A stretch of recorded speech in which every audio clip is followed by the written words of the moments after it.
उत्तर प्रदेश में 15,02,38,005 मतदाता आज ये तय करने वाले हैं किसकी बनेगी सरकार या फिर कौन बनेगा मुख्यमंत्री। और शायद जो मौजूदा हालात है, जिस तरह के हमारे सामने परिणाम नज़र आ रहे हैं, उससे ये साफ होता नज़र आ रहा है कि किसकी सरकार बनती हमें दिख रही है। अगर हम मौजूदा जो हालात है, मौजूदा जो सुझाव है, जो परिणाम में तब्दील हो रही है, अगर हम उसकी ओर रुख करें तो हम देख सकते हैं कि जो उत्तर प्रदेश में 378 सीटें, उनमें से बीजेपी 205 सीटों में अपना नाम करती हुई नजर आ रही है। वहीं दूसरी ओर अगर हम समाजवादी पार्टी की बात करें तो समाजवादी पार्टी 163 सीट अपने नाम करती नजर आ रही है।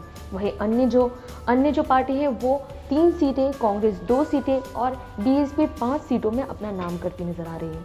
जो उत्तर प्रदेश का ये इतना बड़ा जो रणनीति है, जो उत्तर प्रदेश का ये जो राजनीति, इसमें एक बहुत बड़ा बदलाव हमें देखने को मिल रहा है। क्योंकि जो हम ग्राउंड रिपोर्ट में जब हम गए थे तो उत्तर प्रदेश की जो जनता थी, उनमें जो बीजेपी की ओर से उनकी तरफ एक अलग ही नाराज़गी थी। जो एग्जिट पोल हमें बीते काल हमें देखने को मिला, वो एग्जिट पोल की ओर से अगर हम देखें तो वो एग्जिट पोल सही होती हुई नज़र आ रही है। वहीं दूसरी ओर अगर हम ग्राउंड पे देखें तो ग्राउंड से और अभी तक परिणाम बिल्कुल अलग नज़र आ रहा है। अगर हम छोटी छोटी क्लिप्स में भी देखें, अगर आप हमारी पिछली वीडियो भी आपने देखा होगा तो आपने देखा होगा जो जनता है, जो ग्राउंड पे जनता है, उनकी एक अलग नाराज़गी थी। लेकिन जो परिणाम है और जिस तरह की परिस्थिति हमारे सामने होती नज़र आ रही है, जो बीते काल ईवीएम को लेकर जो हंगामा हुआ और जो तेलंगाना में हिजाब के ऊपर जो हंगामा हुआ, वो उत्तर प्रदेश की जो राजनीति है उस पर भी बहुत ज़्यादा प्रभाव डालती नज़र आ रही है। और बीजेपी की जो मौजूदा अभी बीजेपी के हालात है, उनके लिए एक बहुत बड़ी खुशखबरी दिखती हुई नज़र आ रही है। क्योंकि यहाँ पे उत्तर प्रदेश में बीजेपी की सरकार आज बनती नज़र आ रही है। वही जो समाजवादी पार्टी की बात करें, समाजवादी पार्टी अभी बीजेपी से बहुत पीछे नज़र आ रही है। लेकिन जो अभी ये जो गिनती अभी चालू है, जो गिनती अभी हो रही है, इसमें कुछ नहीं कहा जा सकता क्योंकि जो है वो समाजवादी पार्टी भी जो है 163 सीट अपने नाम करती नज़र आ रही है। यहाँ पे जो परिस्थिति हमें देखने को मिल रहा है बहुत ज़्यादा अभी हम कुछ नहीं कह सकते। क्योंकि जो मौजूदा जो अभी हालात है, जो बीजेपी 105 थी, वो कुछ देर पहले अगर हम समाजवादी पार्टी की बात करें, समाजवादी पार्टी बीजेपी से आगे चल रही थी। यहाँ पे अगर हम देखें दूसरी पार्टी यहाँ पे गिनती में ही नज़र नहीं आ रही है। अगर हम उत्तर प्रदेश की ओर से अगर हम पंजाब की ओर रुख करें, अगर हम पंजाब की ओर देखें तो पंजाब में एक बहुत शानदार जो है अपनी एंट्री कर ली है आप पार्टी ने। क्योंकि आम आदमी पार्टी की वहाँ पे बहुत ज़ोरदार सरकार हमें बनती हुई नज़र आ रही है। आम आदमी पार्टी वहाँ पे बहुत एक स्ट्रॉन्ग एक पार्टी की ओर हमें देखने को मिल रहा है। वहीं दूसरी ओर एक बहुत बड़ी खबर ये भी हमें सुनने को मिल रहा है कि वहाँ पे जो पंजाब के जो मौजूदा मुख्यमंत्री है चरणजीत सिंह चन्नी, वो इस्तीफ़ा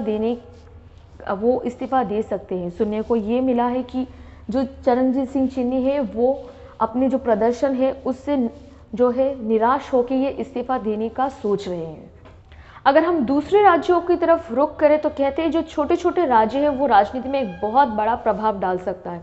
तो अगर हम गोवा की बात करें तो गोवा में जो है अभी बीजेपी 17 सीटों से आगे है। वहीं दूसरी ओर कांग्रेस जो है वो 15 सीटों से आगे है। वहीं टीएमसी जो है, तृणमूल कांग्रेस जो है, वो 5 सीटों से आगे है। वहीं आप यानी आम आदमी पार्टी की जो सरकार है वहाँ पे बिल्कुल जीरो पे है। और जो अन्य जो पार्टी है वो 3 सीटों से हमें देखने को मिल रहा है। वही दूसरी ओर अगर उत्तराखंड की बात कर ले तो उत्तराखंड में अभी भी बीजेपी का दबदबा बना हुआ है। उत्तराखंड में बीजेपी 40 सीटों पे नजर आ रही है। वही दूसरी ओर कांग्रेस की अगर बात कर ले, कांग्रेस 24 सीटों में हमें देखने को मिल रहा है। वही आम आदमी पार्टी की अगर हम बात करें, आम आदमी पार्टी 1 सीटों पे हमें देखने को मिल रहा है। वही दूसरी ओर जो अन्य जो पार्टी है वो 5 सीटों में हमें देखने को मिल रहा है।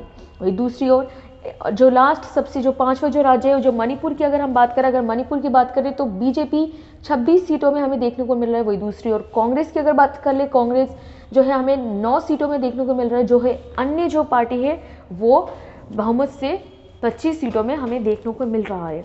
तो अगर हम तीसरे जो है उत्तर प्रदेश जो एक बड़ा राज्य है उससे छोड़ के अगर हम छोटे राज्यों की ओर रुख करें तो हमें यहाँ भी देखने को मिल रहा है कि बीजेपी की सरकार यहाँ पे भी देखने को मिल रहा है। अगर हम पंजाब को साइड कर दे, अगर पंजाब को हम हटा दें तो पंजाब को छोड़ के जो बाकी जो राज्य हैं वहाँ पे भी बीजेपी का बोलबाला है। क्योंकि बीजेपी की सरकार इस बार बहुत ज़्यादा स्ट्रांगली बनती नज़र हमें आ रही है। अगर हम पंजाब की बात करें, पंजाब में आम आदमी पार्टी की सरकार हमें बनती हुई नज़र आ रही है। वहीं दूसरी ओर मणिपुर में भी बीजेपी की सरकार बनती हुई नज़र आ रही है। अगर हम गोवा की बात करें, गोवा में भी बीजेपी की सरकार हमें बनती हुई नज़र आ रही है। उत्तराखंड में भी बीजेपी का दबदबा अभी भी बाकी है।